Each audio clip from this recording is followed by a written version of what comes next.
as the pretty blonde in the t-shirt skipped by, merrily singing an upbeat pop song, dancing as she went. Luckily enough, she didn't seem to notice me, being too preoccupied with dancing. It is fairly late, so it's possible that she's a member of the staff here, I thought to myself, and she's simply off the clock, that she stays here as an in-house maid. Alice Wallendor is definitely rich enough for it. Eventually, she made her way all the way down the hallway, taking a right-hand turn around a corner. As I heard her footsteps dissipate further away, I finally released my statuesque pose, stepping forward into the hallway, looking down the direction she went. Okay, I said to myself, that was definitely too close. I really need to get better at sneaking. I don't think pretending to be a decorative set of armor is going to keep working for me. Hell, I'm kind of surprised it worked this time. And all at once, I heard it. "The Moracall," a female voice announced, as there was a flash of violet energy, and suddenly I was bound. My arms pulled into my side, unable to move, as a spectral yellow band wrapped around me. Shit, I thought to myself as I turned around in the hallway to see a pretty young woman standing behind me. And the really messed up part about it was, it looked like the girl who just passed. She was identical. She looked the exact same. The only difference is this one looked put together. She was wearing what amounts to a business dress. A dull gray tone, over jacket buttoned up, but with more cleavage than you'd expect from any regular businesswoman. And a very short-cut skirt, all matching. What the hell? I mean, I thought she just passed. How the hell did she get back around me? And change to boot? I thought that I fooled her with my little statue pose. But I guess I wasn't so lucky. As I turned around looking at her in the hallway, there were so many questions. And this was definitely a bad situation.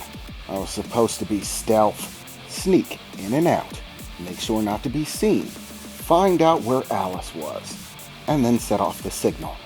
Up to this point, let's just say that all of that just went to hell. I thought to myself, I gave the bonding that I was wrapped in a little bit of a push, but it seemed that no small amount of force was going to break this thing. I don't know what the hell it's made of, but it's definitely strong. Well, stronger than anything you'd expect to be made out of purple light to be. Well, I'm glad to see that you finally arrived, the woman in the business suit said. We've been waiting for you since you tripped the alarms outside. And in case you're wondering, no, not regular alarms. We have magical defenses set up here. We knew you were here the moment you stepped foot on our property. Wait a second. I think there's been a misunderstanding, I said.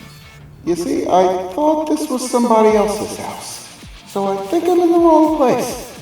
Oh, wouldn't that just be convenient? The woman said, looking at me with her arms crossed in a very annoyed expression, as if this was a waste of her time. And suddenly, I felt someone hop on my back. Someone small, slender frame, their arms wrapped around me, and their legs too. I looked over to see the girl that just walked by, clenched onto my back. Wow, not many burglars wear armor. That's pretty strange, mister. But don't worry about it. Me and my sister Sylvia will take good care of you, she said as she extended one hand, a finger pointed outward, twisting her finger around in a swirling motion, a pink light seeming to emanate from it, tracing a swirling line. And suddenly there was a bright flash of pink light, blinding, and what felt like wind. For a moment I even had to catch my footing a bit, like the ground changed. But as I looked around, it wasn't a mistake. The ground did change. I suddenly found myself standing in the middle of the woods. But there was something off about it. something not quite right. They weren't the woods outside of the mansion. It was somewhere else. Somewhere that, quite frankly, didn't seem to make any sense. Looking around, down at the ground and the trees, it seemed to be like night. There was a creepy fog that covered the ground. The grass was green, but the earth itself was soft, like standing on dew-covered grass, with trees in the distance, all seeming withered, with no leaves on them, just creepy branches stretching up and out in all directions. And weirder than that, even though around me it looked like night, if you looked to the sky, there was a huge sun, and I'm talking huge. Just a bright beaming star of golden light shining down on everything. Picturesque clouds covered in various colors like rainbow that danced outside of their white center form. What the hell is this? Where am I? I thought to myself, this is definitely not good. Suddenly I saw the girl on my back twirl her finger again, and in a flash of pink vibrant light, she disappeared. Taking a look at my surroundings, I noted that the woman in the business suit was still standing in front of me, the bond still around me, and in another flash of pink, the girl who looked identical to her appeared, standing right beside her, now fully dressed, in what amounted to a somewhat cutesy pink dress. "Well, Mr. Burglar, I'm afraid you're not going anywhere," the girl in the pink dress said, smiling. "You know, it was a really bad idea. I mean, when you break into the home of the Wallengard family, you really can't expect things to go well for you. Now, I really don't know what you were hoping to get out of it, but I doubt you're going to get it." "Rebecca, stop talking to the interloper. I mean, we're here to do away with him, not have a friendly chat." "Oh, come on, Sylvia. There's no need to be unkind to him. I mean, we're going to have to do enough of that as it is. We could at least be friendly about it. You know, before all the killing and whatnot. I really don't like that stuff," she said with what seemed like a genuinely upset expression about it. And yet the other one didn't seem to be fazed at all. "So, Mr. Burglar, what brought you here? I figure we might as well know, before you can't tell us anymore." Okay, I thought to myself, this is definitely not going according to plan. I thought the only one I had to worry about was Alice. But then there are these two. Just show up out of nowhere. Who the hell are they?